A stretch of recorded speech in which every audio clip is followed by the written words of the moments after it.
जय Hind. साइनिक digital academy के online platform में आप सभी का स्वागत है। आइए हम देखते हैं आपका कौन से फिजिक्स का फिर से एक ऐसा अजूबा जो आपको जो है भ्रमित कर देता है। आइए देखते हैं आपका कौन से टॉपिक है, आपका कौन से अपवर्तन। तो प्रकाश का कौन से अपवर्तन, तो प्रकाश का अपवर्तन क्या होता है इसको चलिए देखिएगा। तो याद रखना, जब भी अगर प्रकाश के माध्यम में हम क्या करते हैं, बदलाव लाते हैं, तो जब भी प्रकाश के माध्यम में अगर बदलाव लाएंगे तो अपने मार्ग से क्या होता है, विचलित हो जाता है। इसी घटना को हम किस नाम से जानेंगे, प्रकाश के अपवर्तन के नाम से जानेंगे। ठीक है, चलिए अगला देखेंगे कौन से। इसके दो नियम है। पहला नियम ये होता है कि ये वाला आने वाली किरण को आपतित किरण बोलेंगे, ये अभिलंब होता है, और ये कौन सा होता है, अपवर्तित किरण। तीनों जो होंगे वो आपका क्या होंगे, एक ही बिंदु पर स्थित होंगे। ये अपवर्तन का क्या बोलता है, पहला नियम। अपवर्तन का दूसरा नियम क्या होता है बोलेंगे, तो म्यू मतलब होता है उस माध्यम का कौन से अपवर्तनांक, और अपवर्तनांक मींस होता है उस माध्यम में किया गया प्रकाश के द्वारा स्ट्रगल। ठीक है, तो देखिएगा इसके माध्यम का अपवर्तनांक जो होता है वो आपतन कोण के जिया और अपवर्तन कोण के जिया के अनुपात के कैसा होता है, बराबर होता है। इसी को हम स्नेल के नियम के नाम से जानते हैं, जो कि अपवर्तन का कौन सा होता है, दूसरा नियम। ये अपने आप में क्वेश्चन बनता है कि अपवर्तन के दूसरे नियम को और किस नाम से जाना जाता है, तो बताएंगे कौन से भाई, स्नेल के नियम के नाम से जो है जानते हैं। चलिए कौन से भाई अपवर्तन से संबंधित जितने भी आपका दैनिक जीवन में जुड़ा हुआ उदाहरण है,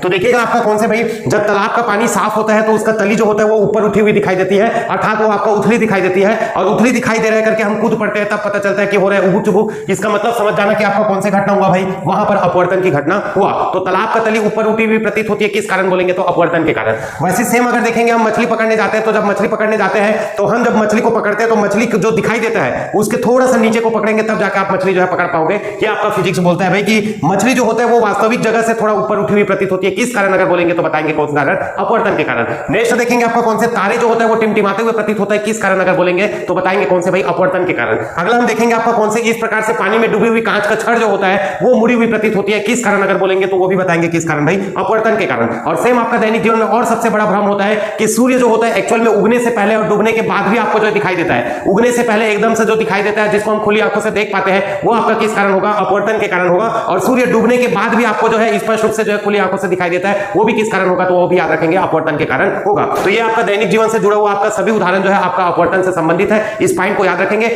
आइए अपवर्तन को और अच्छे से हम समझ लेते हैं कि क्या होता है। तो देखिएगा जब मैं प्रकाश को क्या हुआ आपका हवा से किस में डाला, पानी में, तो हवा से जब पानी में डाला तो देखो प्रकाश सीधा सीधा ना जाके थोड़ा सा बेंड हो गया। इसी घटना को हम किस नाम से जानेंगे, अपवर्तन के नाम से जानेंगे। और जब कहीं ना कहीं माध्यम बदल जाने से याद रखना आपका कौन से, उसके वेलोसिटी में चेंजेस आ जाता है ना, उसके तरंगदैर्ध्य के मान में चेंजेस आ जाता है, लेकिन उसकी आवृत्ति में ज्यादा कोई चेंजेस नहीं आता है। तो इस पॉइंट को अच्छे से याद रखना कि अपवर्तन की घटना में आपका आवृत्ति के मान में किसी भी प्रकार का कोई परिवर्तन नहीं होता है। ये अच्छे से याद रखेंगे, इंपॉर्टेंट है और पूछा हुआ क्वेश्चन है। ठीक है, तो ये रहा आपका कौन सा भाई अपवर्तन। इसी के जगह हम देख सकते हैं आपका कौन सा, ये इसको अगर मैं देखूंगा तो जितना एंगल के साथ भेजते जाऊंगा उसके हिसाब से चेंजेस होगा। तो देखो जब मैं माध्यम को बदल दिया तो ये अपने मार्ग से क्या हो रहा है, विचलित हो रहा है। इसी घटना को हम किस नाम से जानेंगे, अपवर्तन के नाम से जो है जानेंगे। उम्मीद है आप अपवर्तन और उससे संबंधित सभी जानकारी आप लोग को समझ में आ गया होगा।